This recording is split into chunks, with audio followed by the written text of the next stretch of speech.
there's the bar, I hit it, stop. Sure. And I hate that feeling. Like I've grown to almost despise my own trophies in the sense that looking at them creates this feeling of content. And I hate that feeling of content.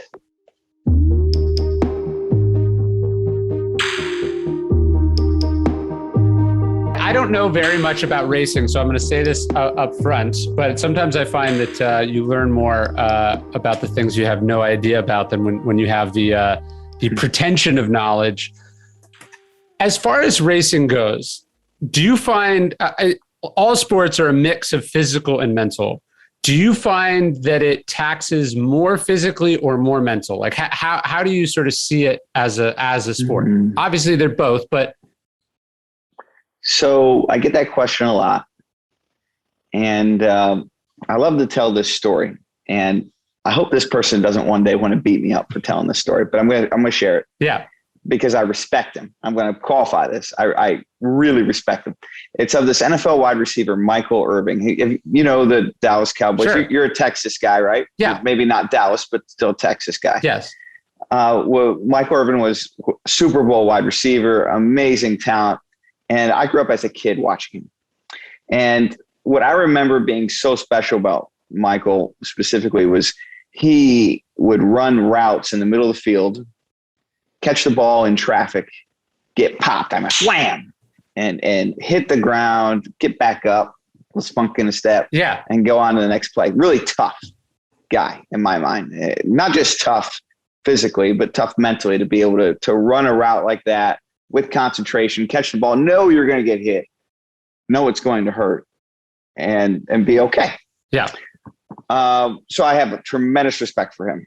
So I'm going to tell this story now that I've said that part. So Michael, if you watch this, know I respect you tremendously. So I saw Michael in Texas. It's been about 10 years ago. And he wanted to do a ride along around the racetrack.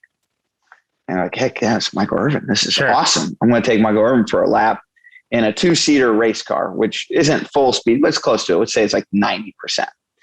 So I take Michael for a lap around the racetrack.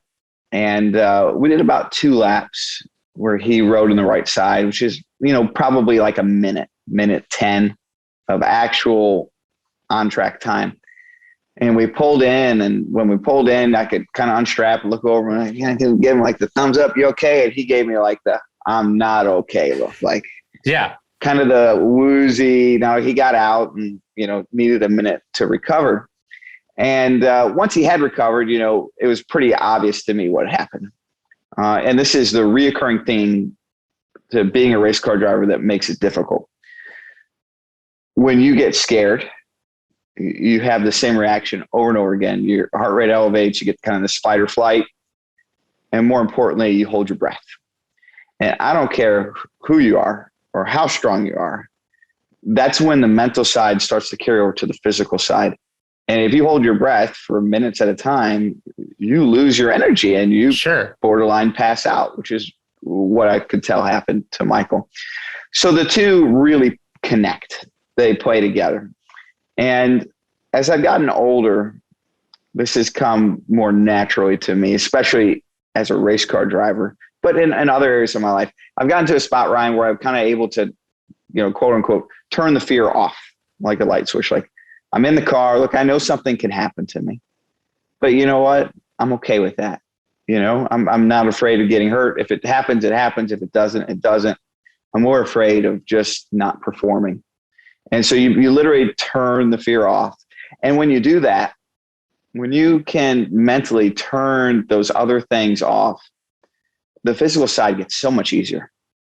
And I tell people all the time that if you have the right mentality, if it's a nice day with respect to not an overly hot day, if your car is handling really well, I am convinced that your average 12-year-old could do my job.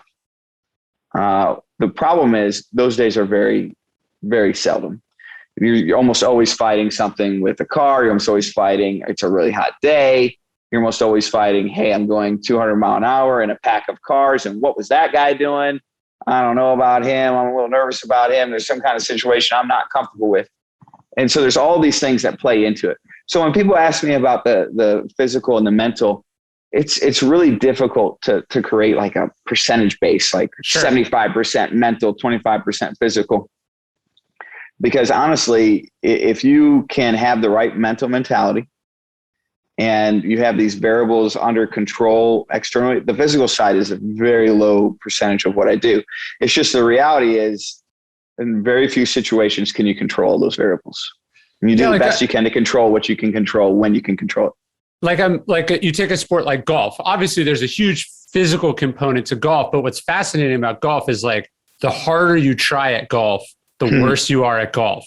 So is there an element to what you do? I've got to imagine where it's kind of about getting into a flow state, not thinking about all the things, because probably what Michael Irving was in was a sort of a hyper aware state of a lot of things that you're able to turn the volume down on because you're familiar with them. Yeah, you clear out the noise. Turn the volume down is a great way to put it. You turn out the noise, and some of that has come over time. I'm not going to tell you I've never been scared in a race car. It happens. It had a wreck earlier this year that I wasn't in, but the car in front of me, got up in the air and started flipping. And, in the moment, it didn't scare me. But, a few seconds later, I was like, wow, that was really bad. And I was right there. And if he had come down at this angle, it could have been, lethal, right? So you do have those moments where you just try to turn down the noise. That's a great way of putting it. Yeah, that's and the physical element for what you do is like the physical element of a fighter pilot. Like they're not making it go fast, but they are being jarred, and you're enduring the G forces and the stress and the glint of the sunlight. I imagine for you the physical component is it's a lot of it's the endurance, the ability, like the pain tolerance. Yeah, I'm basically the computer of the machine. It's man with machine, and I'm the computer. There's very few onboard computer systems in our cars, which is intentional, by the way. Over the years, we've had all kinds of opportunities to integrate technology of that sort, and we've consistently said no. Not because I think there's a lot of this perception, at least in the NASCAR world, at least externally, Ryan, that, those guys just don't know technology, so they don't know. It's the exact opposite. We have tons of technology, but the technology that goes in the cars, as a driver, we fought for over and over again. No, don't put it in there. Because if you put too much technology in the race cars, then the actual accomplishment of driving the car means less and less and less. Because you have less systems to manage. If you're like me, you grew up eating the sugariest, most unhealthy cereal you could possibly imagine. You can't even wrap your head around how your parents allowed you to do this. And now that you're older, you want to eat healthier, you want your kids to eat healthy, but you still love the delicious taste of cereal. That's what I love about Magic Spoon. It's high protein, keto-friendly, gluten-free, grain-free, soy-free, wheat-free, totally delicious. I just absolutely love it. 13 grams of protein, only 5 net carbs, 0 grams of sugar. It's just the best cereal. I don't eat cereal in the morning most times, but I do have it for dessert a lot of days. Just absolutely great. We pick these wild blackberries on our farm. I eat that in there. But check it out. I think there's free shipping with your order. You can use code RyanHoliday. Thanks to Magic Spoon for sponsoring this video and this podcast. Seriously, it's legit delicious. So I'm curious how one cultivates that sort of endurance. There's that German word, I think I used it in obstacle, Sitzfleisch. Basically like ass in the chair, which is like literally what you're doing. I mean, you have to put your ass in the chair and just stay there for like hours on end, right? How do you cultivate that kind of mental toughness? Like, what is the training regimen that goes into being able to, because I got to imagine earlier in your career, it was harder or you couldn't do it. And now you can go all day and you can go all season. To expand on ass on the chair, it's funny you use those terms in the car and with the team when we're having our debriefs. They always joke that I'm the highest paid computer in the world. And I always tell them I'm not a computer, I'm an assometer. It's literally, it's the feedback through my butt and my hands, but that dictates the direction, not just of the car, but even beyond the car on the racetrack, the direction of the company. We have almost 500 employees that work on my car and my teammates' cars. And I set the direction for well, all the drivers do. We set the direction for what they work on any given day of, hey, we need to be developing in this area. We need to be maintaining in this area, or we need to cut this program because it's no longer important based on other developments. So my asymometer is not just what you see on the track. It's a lot of off track as well. So where that comes from, some of it is undoubtedly natural talent. You have to have a certain level of natural talent. I think a lot of it is self-awareness. Like anything else, that's the approach that you use to basically create a continuous, innovation and improvement feedback loop. And then I think there's probably a third part of it that is just effectively work ethic and studying. And that comes back into play in the continuous, improvement loop. Where, before I walked into this interview here with you, Ryan, I was studying film. Wasn't looking at anything I was doing. I was just studying what everybody else was doing, which is part of it as well. Yeah, I've got to imagine the mental discipline for what you do is immense. It just the intense period of focus that goes. How long you like? It's not like you don't get a halftime, you don't get the breaks. Yeah. Just to be locked. Like when I sit and I think people think, for instance, that writers write for long periods of time. We actually write like 2 hours of consecutive writing would be a lot, right? So I might write just 2 or 3 hours a day. That's it. Because the mind can't actually concentrate that long. And I was just recording the audiobook to my next book. And it's funny, like you can record audio for like 2 hours before you become like a bubbling idiot. Like you just lose your ability to think and to process and to let alone get words out. So I've got to imagine the marathon for you of maintaining focus when the stakes are so high and such a low margin for error, not just as far as winning, but you could cause a crash and get hurt. It's interesting because I'm going to play off what you just said there and say, yes, I agree. But Ryan, when I'm driving the race car, I've always felt like, and you hear this term all the time, in the zone, right? Yep. And somebody asked me to define what that meant to me at one time. And I told them I can always tell when I'm really in the zone because after the race, I don't remember the race. Sure. Like I don't remember it. It's like there's a function in your brain of cognitive ability that is taking, RAM, and rather than using that RAM for a recording function, a memory function, you're like, no, I need all the RAM you got. Yeah.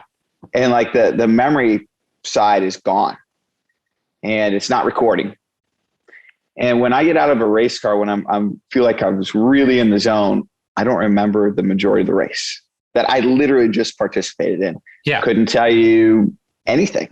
I mean, literally like, and I'll get a question from a reporter, at lap 135, you made this move, And I'd be like, tell me more. Yeah. Yeah, go ahead. And sometimes I feel bad because I think the reporter or even a team member might think I'm being rude, but I literally don't remember it. Like when you're in the zone, I feel like that piece of your brain just goes away and you are just, clawing for every bit of RAM that your brain has to be able to stay focused. And yeah, I think Yogi Berra said it's impossible to think and hit at the same time. I don't think, and obviously anyone that drives, when you're learning to drive, you're like, I got to check. But as you do it more, this becomes second nature. And if you actually were conscious of all the things that you were supposed to be doing, you'd probably be a terrible driver. I mean, anyone. So you have to get to a place where you turn off the mind, but ironically, you say turn it off, but you're really turning it on because you're letting it do what it was trained to do and you're not getting in the way. Well, yes, because keep in mind that I work in a sport where, reaction timing is critical. Yeah. It's basically everything. And if you're thinking about something related or unrelated, it's like you're stealing from that part of your brain. Yes. And effectively why you do things like film review is so that your reactions are immediate. Like you recognize things happening really, subconsciously before you recognize them in a conscious state. Now, ultimately, you come back and you recognize them in a conscious state. And ultimately, you also want to find yourself in a spot to where you're making conscious recognition of things that you didn't, perhaps come into the event prepared for. So you want to make space for that, but they're always in contrast, tension with each other. And it's one of the challenges of the job. And that's why I said earlier that, on a perfect day, the task is not that difficult, because on a perfect day, everything went to plan. Right. And so you don't have this tug of war between the reaction time, subconscious part of your brain, and the conscious part of your brain saying, oh, I need to pick up on this because later in the race, I'm going to need that. How do you practice what you do? Like, I get how a football team practices. I get how a musician practices scales. Like, how do you actually do? And I get even watching film, but do you run scrimmages? Like, how do you practice what you do? Well, on the physical side, I think you're a fairly fit guy, and I think you know a lot of different practices. So you probably have heard of high intensity training. Of course. The concept is for your body, you do real quick ramp ups, slow down a little, not a lot, ramp back up. It's just basically keep the heart rate elevated. Yep. Basically interval training without, a large drop. Yeah. And there's incredible science behind that, right? That shows time and time again that, hey, maybe running marathons is not the healthiest thing for you. You could accomplish the same thing with high intensity training. Yeah. I feel very much the same way with the brain.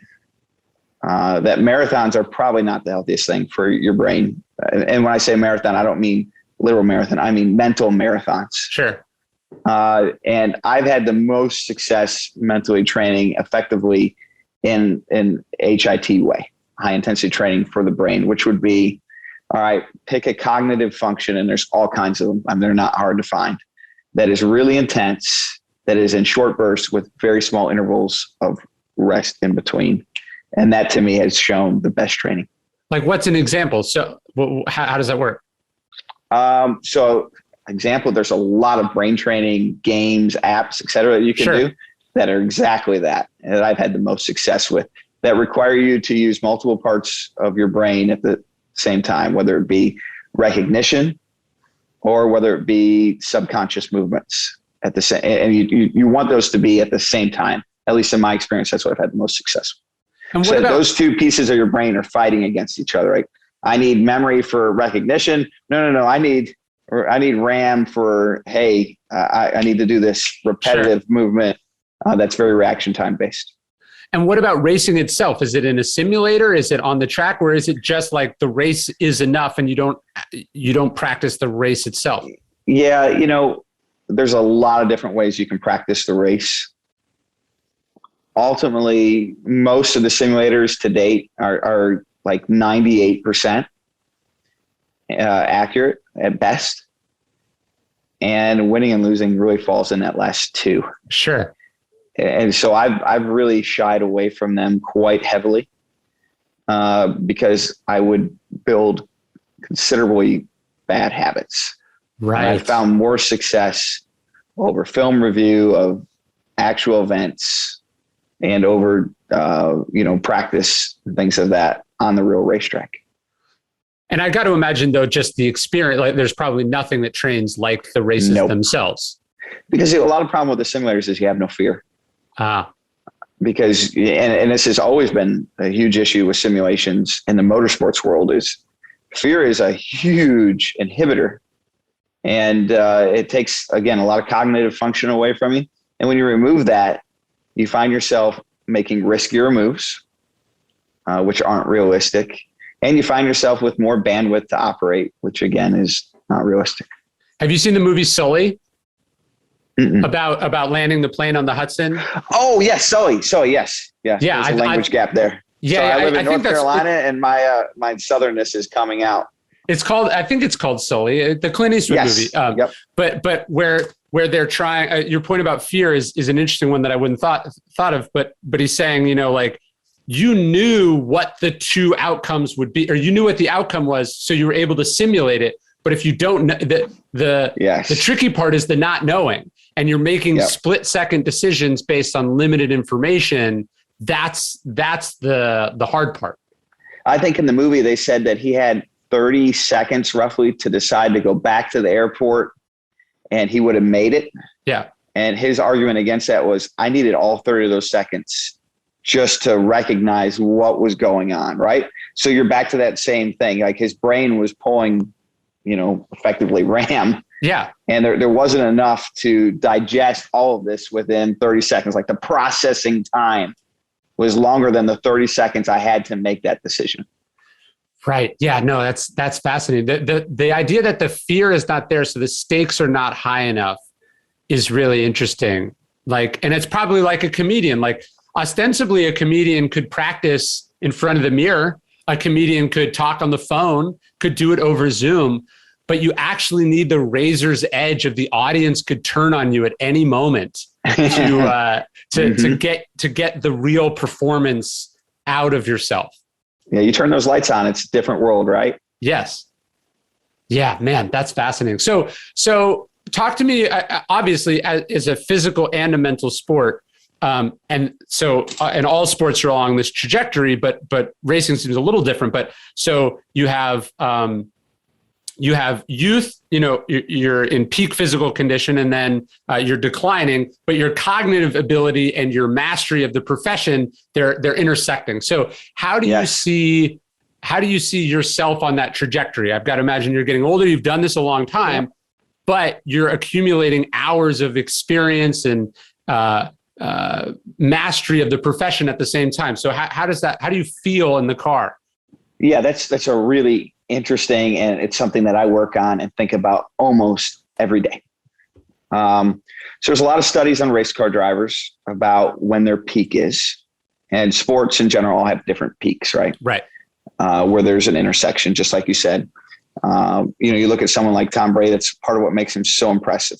He's way past the precedent. The physical has declined, but the other has increased. His mental has continued to increase, right?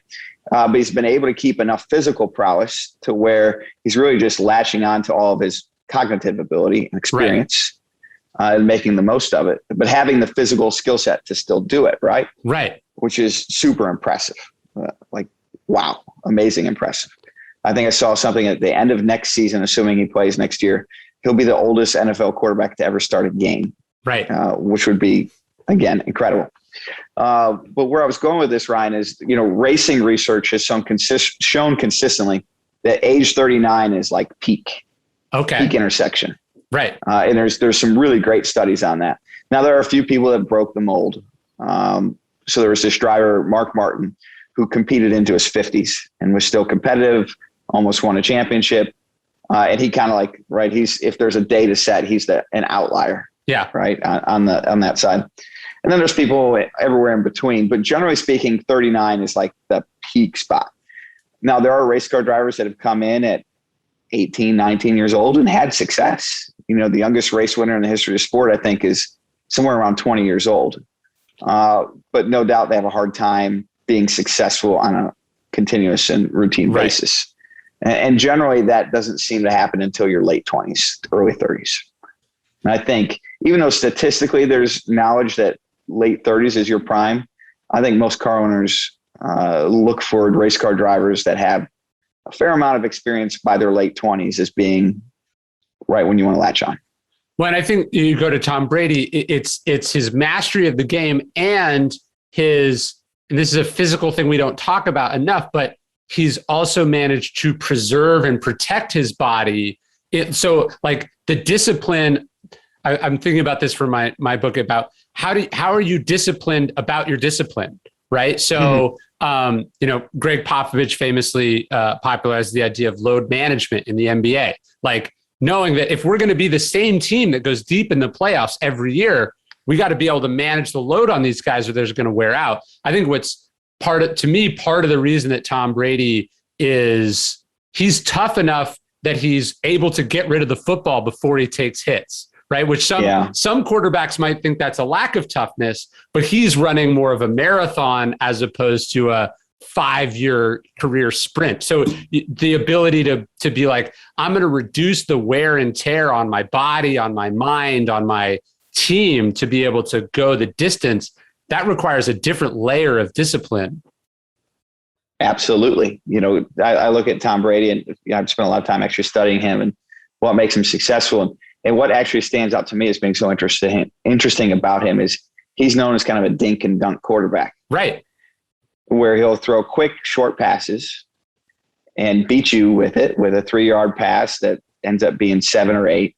That is super accurate and hard to defend until the defense starts to kind of effectively lay up to guard against it. And then he'll buy time in the pocket because of the defense you've called, and then he'll throw over top of you. Right. And it's a really interesting concept that, I think he deserves a lot of respect for, where you see other quarterbacks that are just, hey, I'm going to physically outman you. I'm going to, throw the ball deep. And, if that doesn't look right, I'm going to scramble and take a big hit and get up, but my career is going to be shorter. Right. And they're never able to take advantage of the cognitive gains that they should be making with reps because they physically deteriorate too fast. And you look play style. You look at how many injuries are caused in all different sports by overtraining. I forget what the Olympic swimmer who is suffering from overtraining syndrome. I think that's a thing that, especially with the pandemic and remote work, I think other people are going to have to start realizing is like, if you don't have balance and you don't have the discipline to say like, I'm calling it a day, I'm stopping, you're going to burn out. Absolutely. So, one of the sports that I really love to play, not that I'm good at it, Ryan, but I love to play is tennis. Yeah. I love playing tennis. There's not a lot of fear in tennis, but that said, there's a lot of hand-eye coordination. There's outside. Some people I'd be afraid to play tennis against. Yes. Okay. Fair enough. I don't play against those people, Ryan, but you probably get the point. But I just love playing tennis. Sure. I'm not particularly great at it. I'm not trying to be great at it. I get a great work out of it. I love the hand-eye coordination. It's perfect for what I do. But I'll play it, twice a month. And every once in a while, back to discipline, I'll have this like, oh, I really love playing tennis. Let's play, every week, for 2 days a week.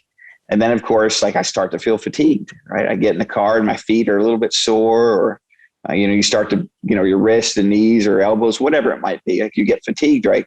All right. So even though this was a great workout, physically and mentally, time out. It's not feeding the ultimate purpose, which is to be the best race car driver I can be. So then you kind of have to walk away from it, which is a total bummer, right? But that takes discipline to quit. Yes. It can take discipline. It takes discipline to recognize what was the end goal here. The end goal was to be the best race car driver possible. And when it begins to do a disservice rather than a service to it, you have to wipe out any of the dopamine rush or, what do you want to call it? The enjoyment you get out of that exercise and remember the main goal. Have you read The Inner Game of Tennis? No, I haven't. Okay. So one, you have to read it if you like tennis, but I believe it's Tom Brady's favorite book. So really? Yes. And it's exactly what we're talking about. He says you basically can't think and play tennis at the same time. You have to get to a subconscious level. It's a fascinating book. I think you would really like it. Thank you for the recommendation. I'll put it on my list now. Well, I was going to ask you about reading because that's how we got connected. You're clearly a big reader. Is that another thing you do as far as training the mind, or is it more training your sort of like what role does reading play in being the best race car driver in the world? The number one reason why I read is to be a better leader. Okay. Hands down. Now, there is some things that I read that help me in the car. Most of it is for out of the car. Now, that said, I might find some book tomorrow that has all these tricks and tips. But a large part of what my role is as a race car driver is out of the car. And people don't see that, and I can respect that they don't understand it. But I have a team of people that kind of riding a roller coaster of emotions. Let me back up a little bit, Ryan. In motorsports, you're a Hall of Famer if you win 1 out of every 10 races. Like it's one of the lowest averages in all sports. Right? Everybody talks about baseball. 300, Hall of Famer. Motorsports, like 100 is Hall of Famer. It's super difficult to win a race. It's a lot of competition. You're competing against 40 guys every week. There's only one winner. 10% is amazing, phenomenal. Okay, that means you have way more bad weeks than good weeks. Even if you're a Hall of Famer, 9 out of 10 weeks, you did not win. Yeah. And so you have this team around you of people who are they're going to feed off that energy. And that energy is always going to be the same of we've got to improve. We've got to improve. What did we learn this week? How are we going to apply the lessons, right? And it's this really tight feedback loop because it's weekly. We compete 35, 36 weeks a year. So you have 36 weeks a year of PDCA, plan, do, check, act. Plan the next race, do the race, come back and check on it. How did it go? All right, now we got to act on it. These are all the things that went wrong that we have to patch up to be better. Well, basically in that is an acknowledgement that we failed and we didn't meet all of our goals. So mentally, this is really tough on a team, right? You're always failing. Even races you win, you're like, all right, we might have done 99.9% everything right, but we failed here. Sure. We got to fix it. We got to fix it. That might cost us next week, right? So that can be really demoralizing on a team to always have area to improve. And I think you asked me where I read, and I'm finally circling this back to it. One of the things I spend a lot of time on is trying to find ways to effectively lead a team to constantly be addressing its weaknesses without falling apart mentally, and without taking it the wrong way. How do I convey that message? How do I build systems that naturally convey that message in a positive way? And so I think that's a lot of the studying and reading that really I dig into and look for. What have been some of the books that have hit you the most? There's one I really love right now, and I don't know if you've read it. It's called Debrief to Win. No, I'm writing this down. So Debrief to Win is a book wrote by a F-16 fighter pilot. And, aviation, specifically military aviation, defense aviation, is its own animal altogether. Sure. But what I love about studying the military is they have the ultimate consequence. Right. It's life or death. Mess up, you die. Yeah. And out of that comes this accountability because nobody wants to die. Yeah. Right. If you want to die, you probably don't make it into the role of an F-16 fighter pilot. Like, there's enough pre-screening in there. So with respect to that, nobody wants to die. And when they get close to dying and they live through it, they come back and they fix it. High level of accountability, right? And that's not just an F-16 fighter pilot, anywhere in the military where you're in combat, right? And so they've created all these different systems of, again, like Debrief to Win really documents of how do we learn from our mistakes, apply them in a format that is very transient, right? Fighter pilots come and they go.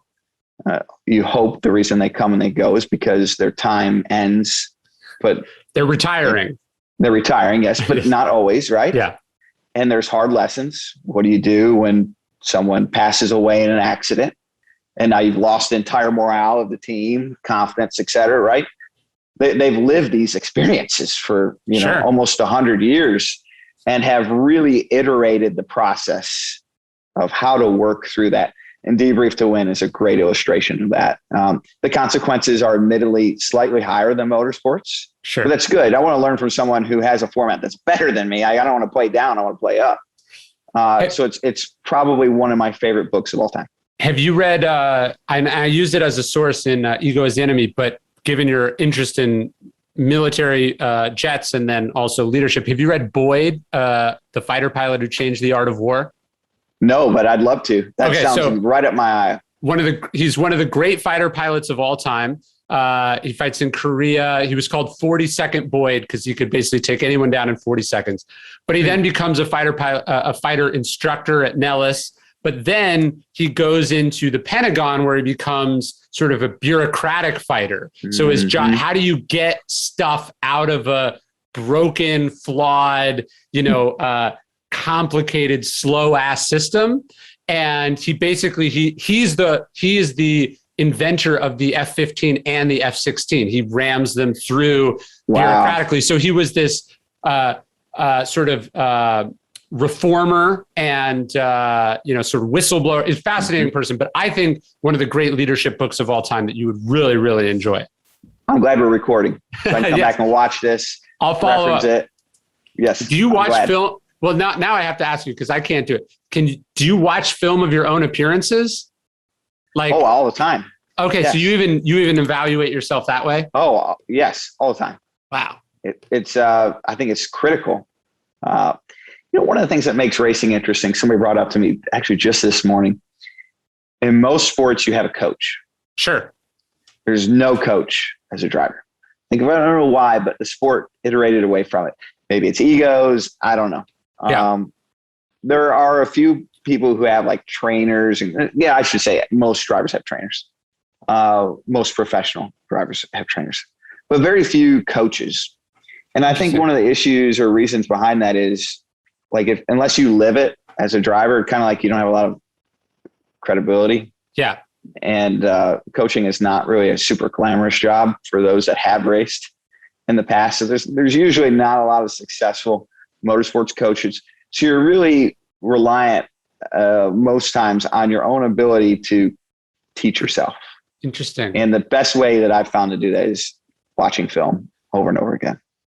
I meant, do you watch like interviews you do to see where you could do you watch all kinds of things if you do to critique? Oh, yeah. Oh, absolutely. So media stuff. Yes. Yeah. Wow. Yes. Okay. Oh, I can't do absolutely. it. It's too uncomfortable.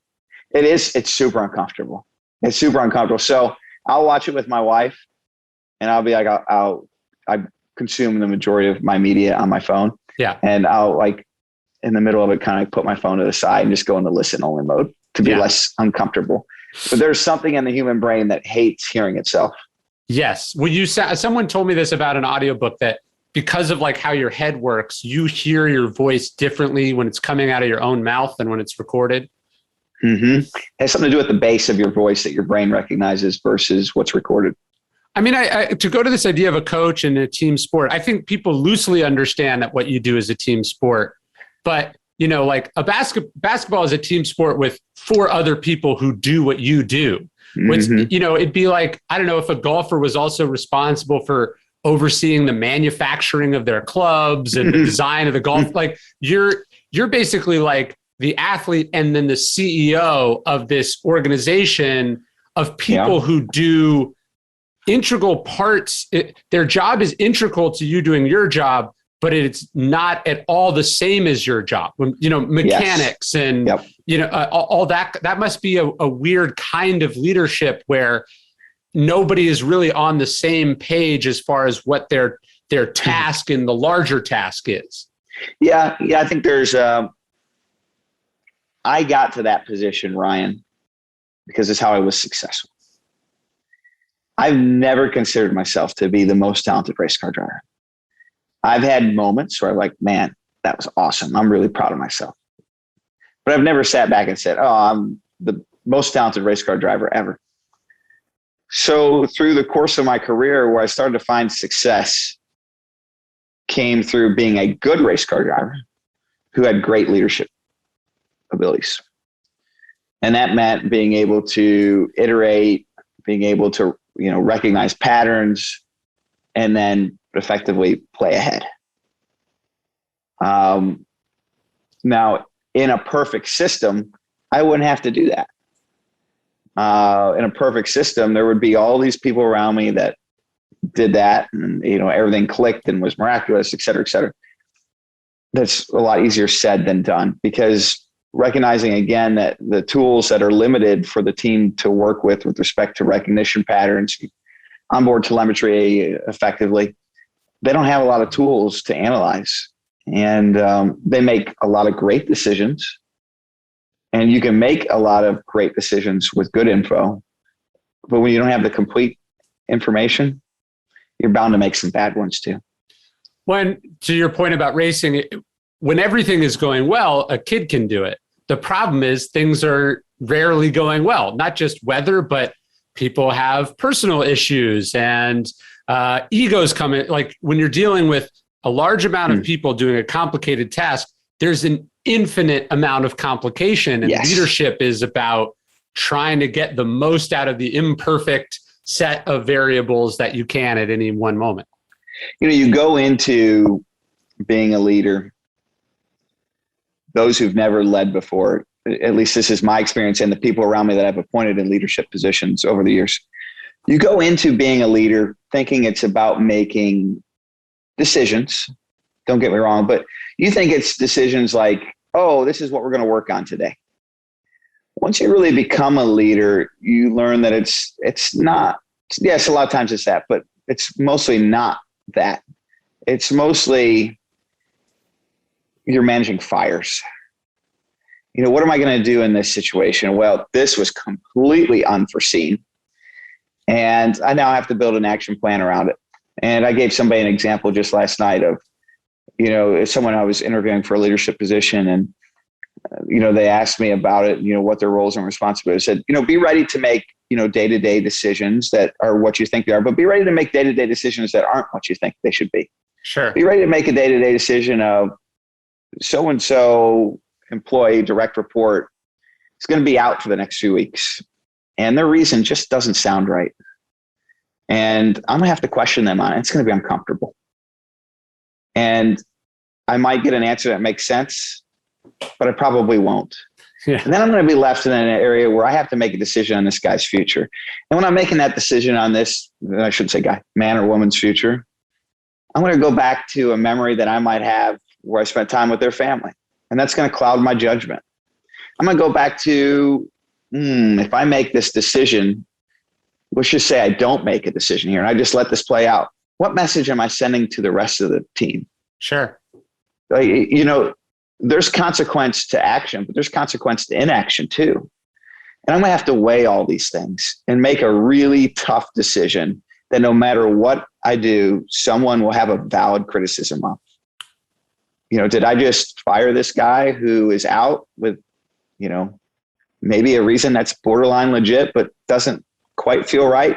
But if I don't make the move, 4 of his other, contemporaries are going to look at me and say, hey, I'm pulling my rope and pulling my weight and he's not. These are the decisions that leaders have to make that are just incredibly uncomfortable. And I think most people, when they're not in a leadership position and strive to be in one, don't think about, they don't recognize as part of the role. And I think those are the challenges that are faced that don't get much easier over time. They hopefully become a little more automated with precedents and practices that are successful, but are clearly maybe underrated. No, making hard decisions is a skill that it's difficult to prepare for. That was actually something I was going to ask you, because I was talking to Danica Patrick before I interviewed you. I asked her what I should ask you, and she said, you're not allowed to bullshit me on this one with like the answer that all athletes give.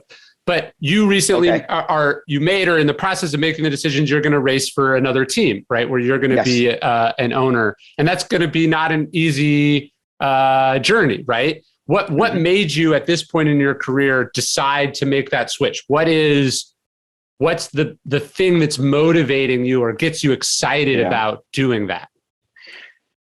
Well, recognize right off the bat, it wasn't a singular factor. It was a multitude of factors that, quite honestly, felt like a calling.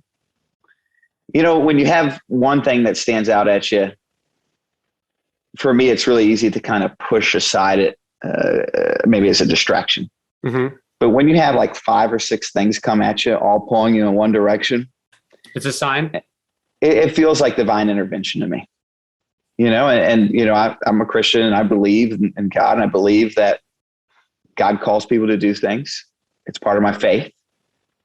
And, I don't pray at night and say, God, show me the person in the yellow t-shirt at 2:15 p.m. and I'll know you're talking to me, right? Like right. I'm not that person, right? It's tempting to be that person, but I'm not that person.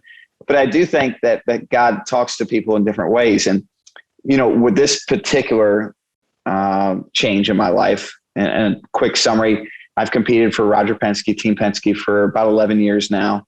He's, this historic motorsports figure who's done so much in motorsports and outside of motorsports, that a lot of people know him, not just domestically here in the United States, but globally for a brand of success and excellence. I could have stayed working for him and ran out my career without a doubt.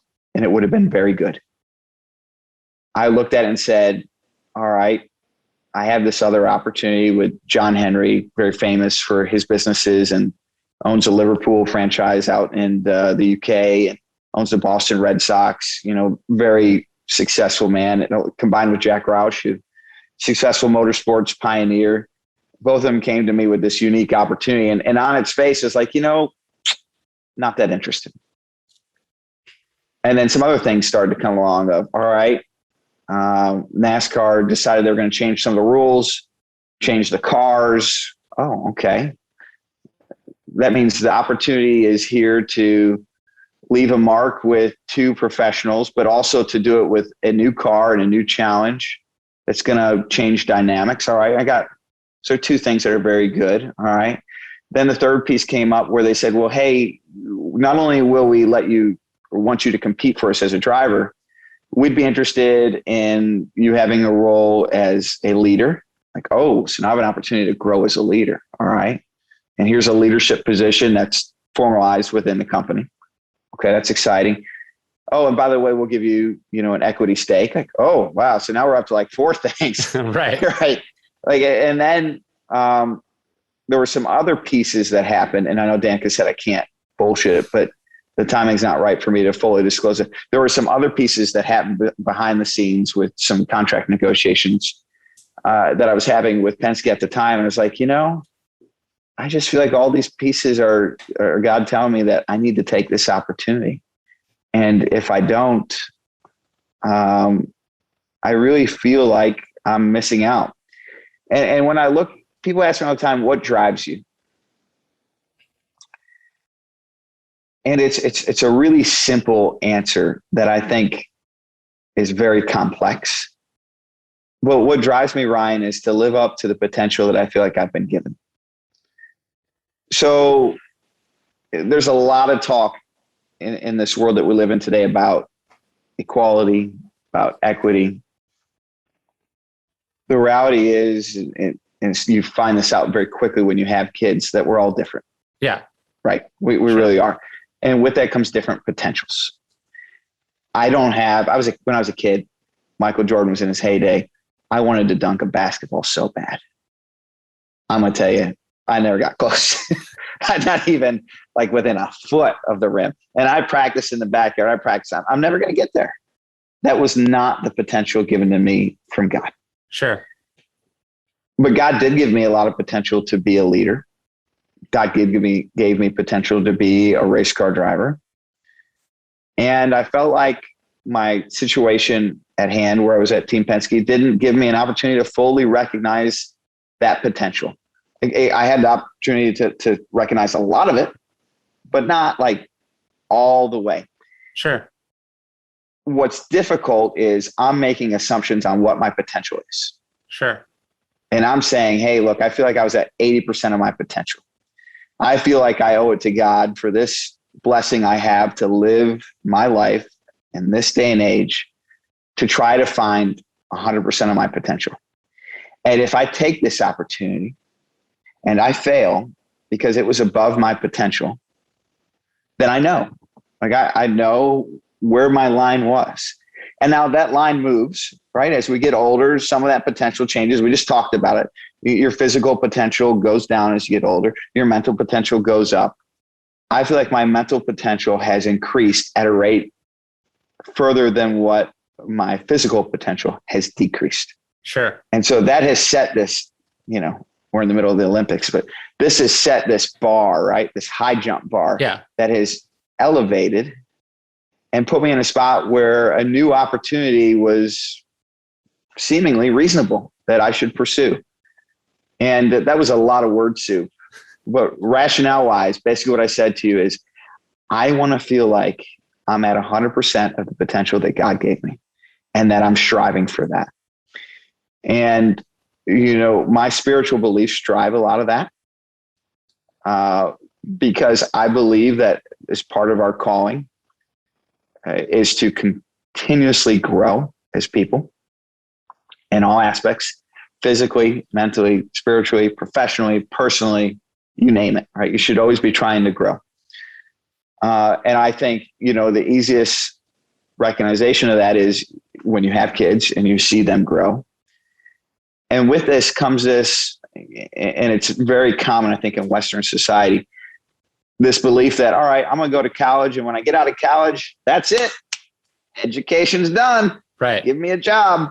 And this is a trap that I think so many people fall into, this idea that your education ends the second you leave whatever it is, high school, college, a master's degree, a bachelor's degree, whatever it is. Like you set this bar where you're like, growth, this is my growth bar. I don't believe that. I believe the growth bar should be moving, and that's sets a potential line that you should be trying to fulfill with the things you do in life. So in short, you went towards the challenge. You went towards the absolutely growth. head on. And with the belief that if I didn't, quite frankly, I wouldn't be living up to God's word and, his provisions to me.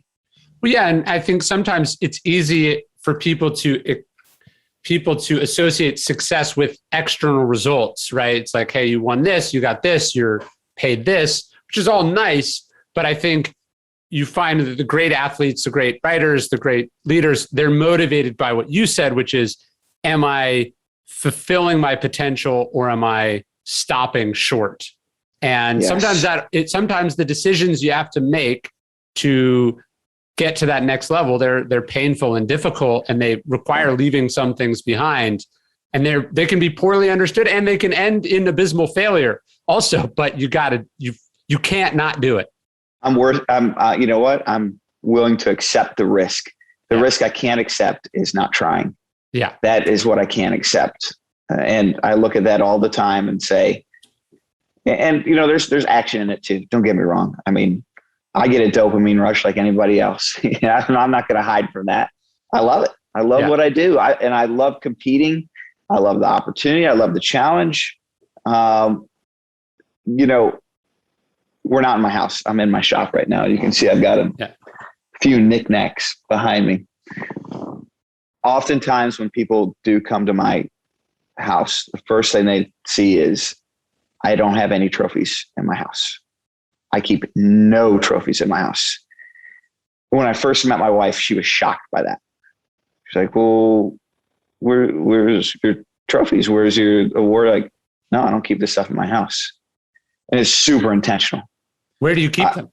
I keep all of them in my work area. Okay. And a lot of them, I built a small museum, and it's not open to the public. And it is literally just for people to stop bugging me about it. Because for a long time, I had them all locked in a basement in my work. Okay?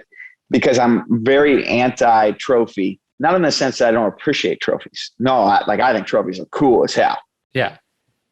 But what they meant to me and what they mean to me is like this manifestation of there's the bar, I hit it, stop.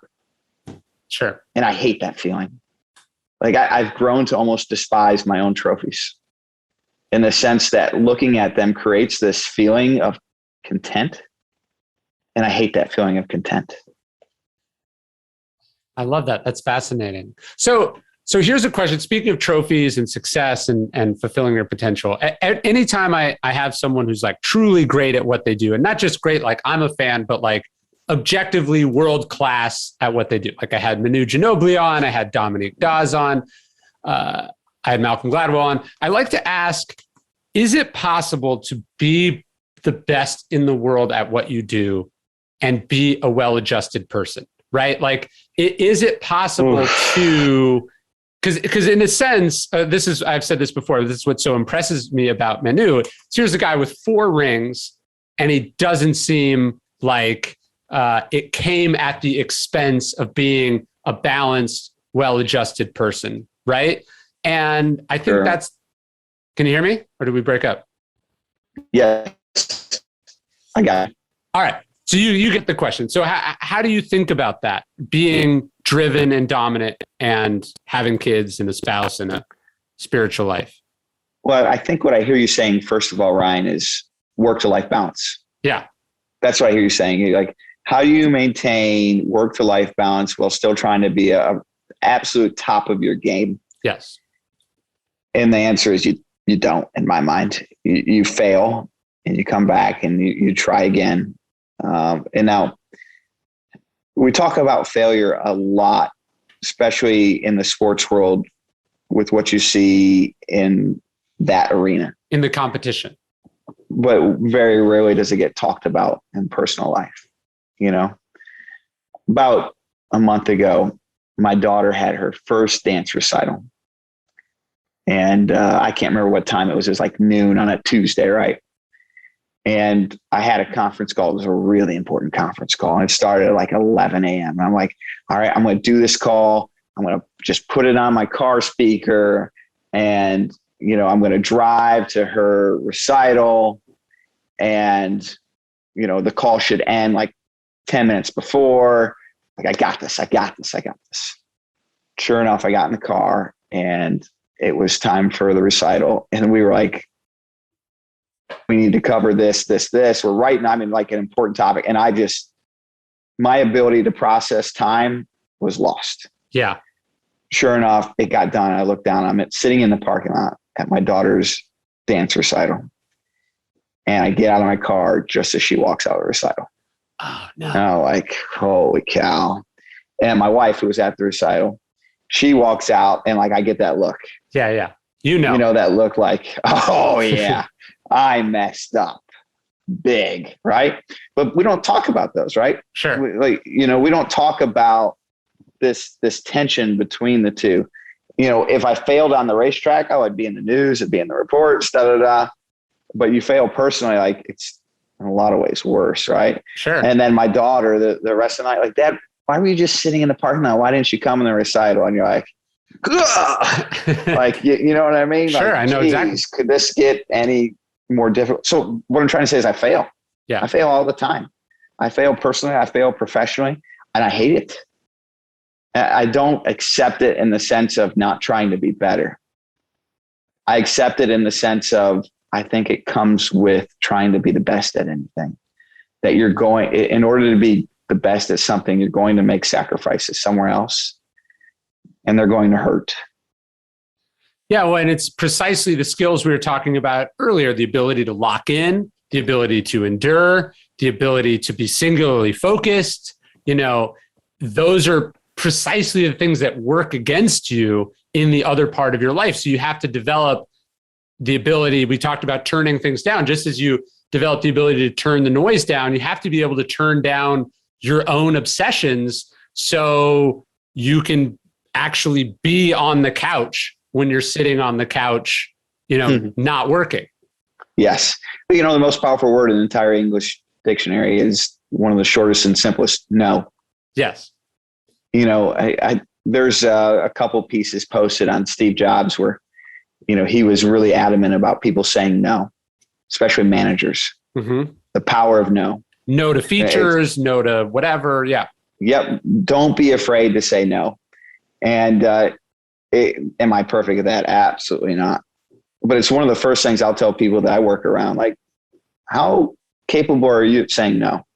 Not just to me, like everybody. Right. Like there are times when you need to say no. Like if you are wanting to be good at this job, you need to be able to say, you know what, this is not a good fit for me today. And I don't know if this really adds the most value. I'm going to focus on my core competencies. And that, I think, extends beyond the professional world, but makes its way into the personal world as well. That's a lovely place to end because I asked for an hour and it's been exactly an hour and I won't take any more of your time. Thank you, Ryan. I could probably do this for 3. Well, let's do this. I appreciate let's do it in person sometime. Yes. Next time you're at the F1 track. It's not far from my ranch here in Texas. I'll see you there. Good to know. I'll be there, I think, next spring. All right. Which by the looks of it will be sooner rather than later. Yeah. With all the Delta variants and so forth. But I would love to meet you in person and spend some time with you. Let's put it together. Done. And I'll follow up with these book recommendations. Please do. Thank you, Ryan. Ryan. Man. Talk soon. Much appreciated. All right. This was an honor. Appreciate it.